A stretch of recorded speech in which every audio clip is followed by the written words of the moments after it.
Well, I'm joined, we know that the first ship behind me has already had medics on board. We know that one pregnant woman has had to be taken to hospital, and we're still waiting for the Aquarius to dock in the next few minutes. I'm actually joined by Karlin Kleijer from Médecins Sans Frontières. She's the operational manager for search and rescue operations. Karlin, what do we know about the conditions of those passengers who were travelling on board the Aquarius? I understand they're some of the most vulnerable passengers.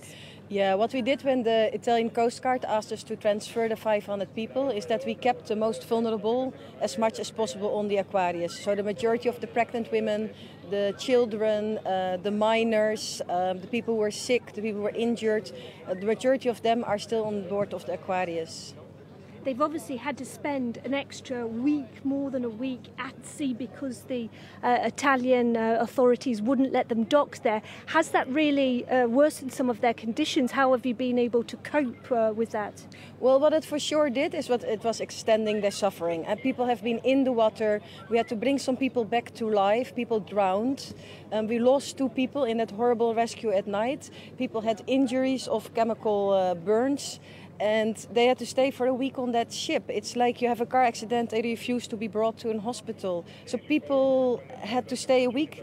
A lot of them got very seasick because we had rough weather on the way.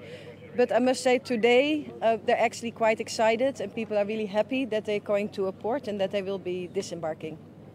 Tell us about where they've come from and why they were trying to get to Europe. What was their situation?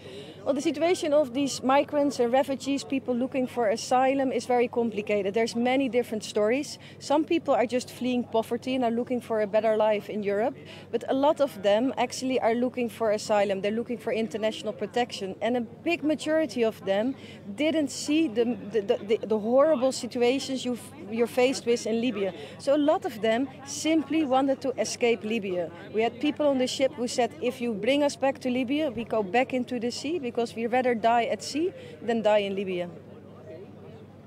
And what will happen next to these passengers once they are processed and go through the Spanish system?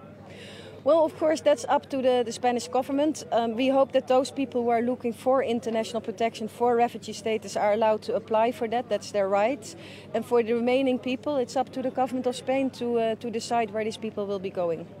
Do you think what the Spanish government has done by accepting this ship will change European Union policy? Well, I would hope so. I think the Spanish government took a brave decision and the right decision, a decision which puts lives before politics. And we can only hope that that continues to be, that we're not using search and rescue, we're not using saving lives at sea as a political tool, because that's unacceptable. Well, thank you very much for joining us and for talking us through that.